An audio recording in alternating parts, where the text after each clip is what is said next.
In 63 AD, Seneca sat down and wrote a letter to his closest friend Lucilius.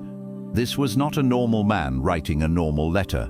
Seneca had survived being exiled from his home. He had survived working for Nero, who was arguably the most insane and violent emperor in Roman history. He had watched absolutely everything he built get completely destroyed, then handed back to him, and then destroyed all over again. He was carrying more psychological scars than most men could collect in 3 entire lifetimes, and in that letter he wrote a confession that completely stopped his friend dead in his tracks. Seneca said he desperately wished he had learned a few specific things 30 years earlier. He was not talking about giant, complicated philosophy. He was talking about brutal, simple, practical truths about how the real world actually operates. These were obvious truths that had been staring him in the face his entire life, but he had spent decades blindly walking right past them. He told his friend that the cost of learning these lessons so late in life was not just a few wasted years.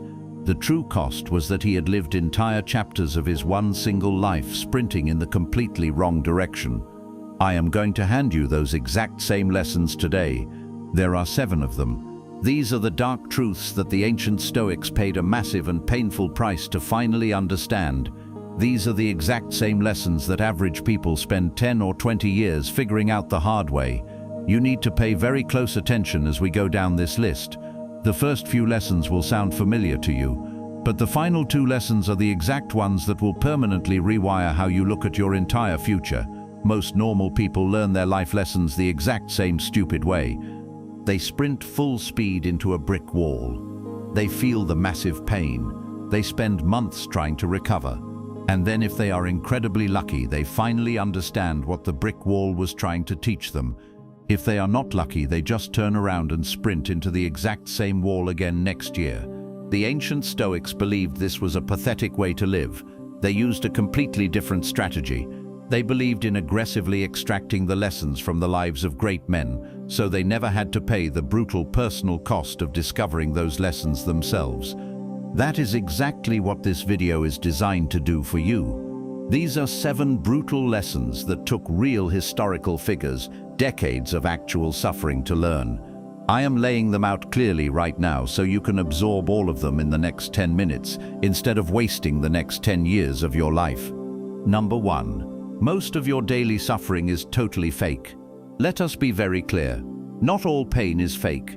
Some pain is incredibly real and totally unavoidable, and you just have to carry it like a man. But a massive percentage of the daily stress and anxiety you feel is absolutely not coming from your real life. It is coming directly from the fake horror movies you are directing inside your own head. Seneca wrote a famous line that says we suffer much more in our own imagination than we do in reality. He was not making fun of people with real problems. He was pointing a giant spotlight at a very specific human flaw. He was talking about the massive gap between what is actually happening in the physical world and what your anxious brain turns it into. You lose one client at work, and your brain immediately screams that your entire career is permanently over and you are going to be homeless. A girl does not reply to your text message for 3 hours, and your brain instantly decides that she hates you and you are going to die alone. You have one bad week at the gym, and your brain tells you that you are just a lazy failure, and this is how your life will be forever. Absolutely none of those dramatic conclusions are based on actual facts. All of them are fake poison that your own brain manufactured out of thin air. Your new daily practice is to aggressively separate the physical event from your emotional interpretation of it. Grab a pen and write down exactly what happened using only one boring sentence.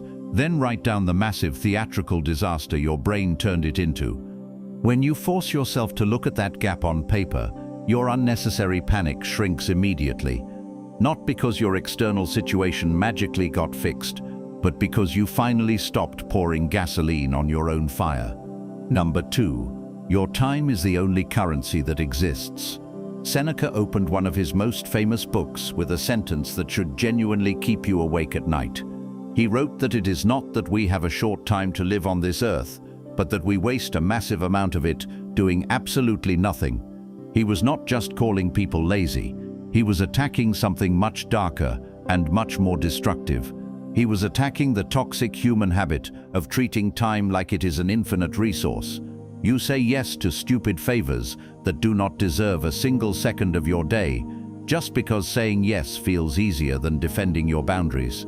You spend entire evenings scrolling through low-grade digital trash that costs you $0 in the moment, but costs you your entire potential in the long run. Look at how average people operate. They protect their cheap paper money with passwords and locks, but they will hand 4 hours of their irreplaceable life to absolutely anyone who asks for it. The Stoics operated in the exact opposite reality. They treated time as the one absolute currency that once it leaves your hands can never be bought back at any price. Your homework is to look at your last 7 days and ask yourself one brutally honest question. How much of that time was spent building something that will actually matter to you in 5 years? Not every single second needs to be perfectly productive, but the ratio you discover will tell you the absolute truth about the direction your life is actually heading versus the direction you keep telling everyone you want to go. But even if you protect your time and kill your fake anxiety, there is another massive trap waiting for you. This next lesson is the one that most people do not understand until it is way too late, and it is the one Seneca said he regretted the most in his final days. Number 3. You become exactly who you sit with. Seneca wrote about this to his friend with a level of honesty that is almost physically uncomfortable to read. He told him to only associate with people who are actively going to improve him, and to only welcome people into his life who he was actually capable of improving. He was not acting like a stuck-up elitist. He was stating a biological fact. Because the 5 people you spend the most time with do not just temporarily change your mood. They slowly and invisibly reprogram your baseline standards. They change the vocabulary you use. They cap your ambitions. They completely redefine what your brain considers to be normal behavior. This virus works in both directions. If you spend all your free time sitting around with weak people who complain about the economy, you will naturally start finding more fake problems to cry about. But if you force yourself into rooms with savages who are actively building empires, your own internal sense of what is possible will massively expand. Most average people build their social circles based on pure lazy convenience and ancient history. They just keep hanging around the exact same guys they knew in high school instead of finding men who are heading toward the same mountaintop. And then 10 years later, they sit around crying into their beer, wondering why they feel completely stuck in the exact same miserable place.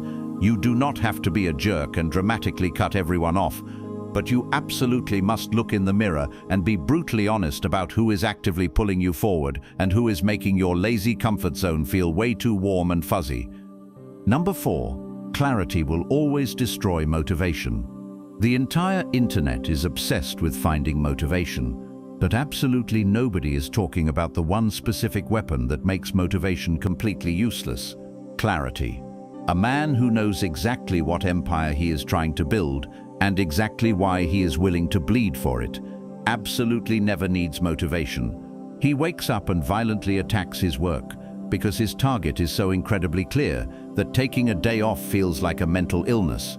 A man who lacks clarity wakes up every single morning begging for a YouTube video or a podcast to push him out of bed. He needs that fake external energy because he has absolutely zero internal fire strong enough to move his own body. Marcus Aurelius never wrote a single word in his diary about needing more motivation. He wrote endlessly about his dark purpose. He wrote about the brutal work he was biologically built to do. He wrote about showing up to the battlefield every single morning, regardless of how tired or sad he felt.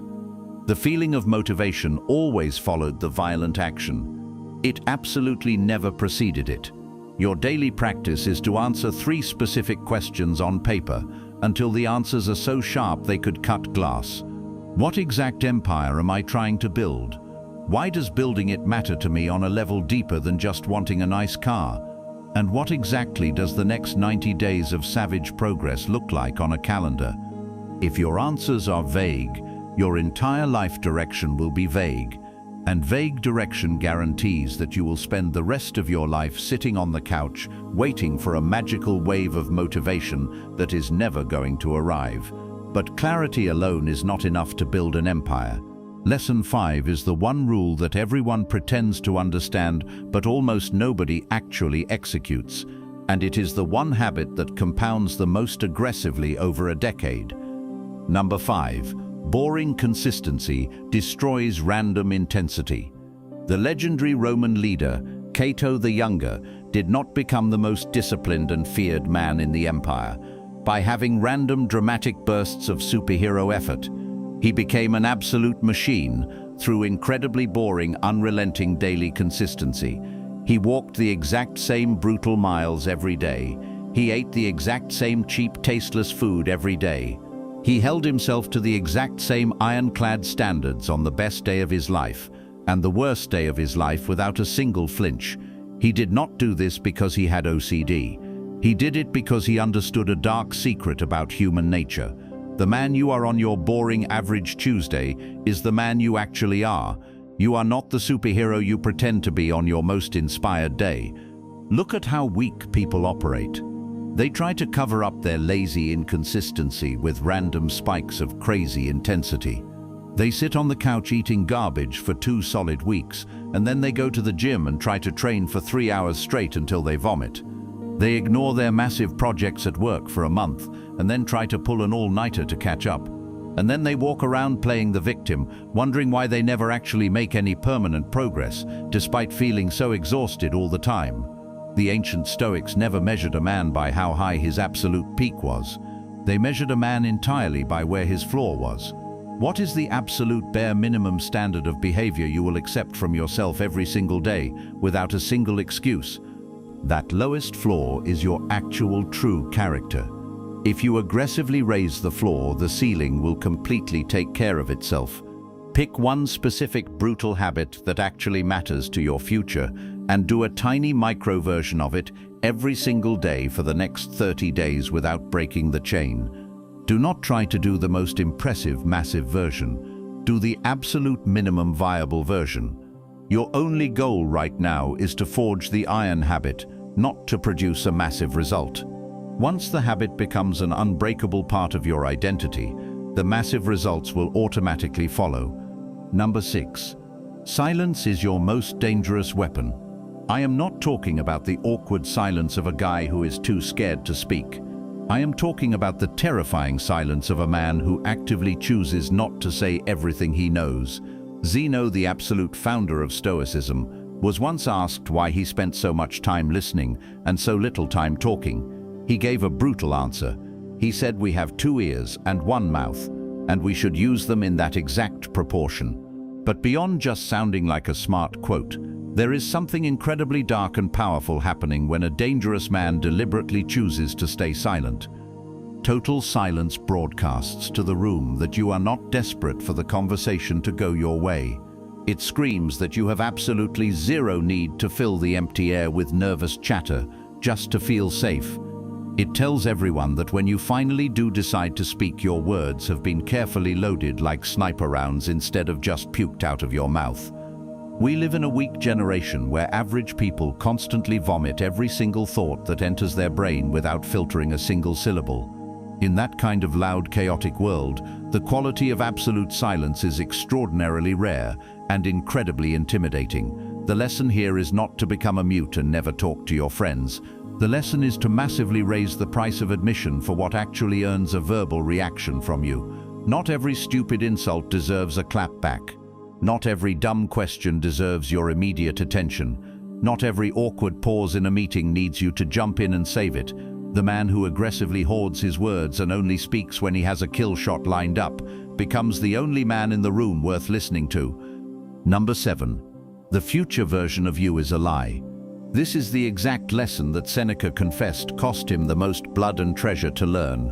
Near the very end of his chaotic life, he wrote a sentence that translates to "Everything else belongs to strangers.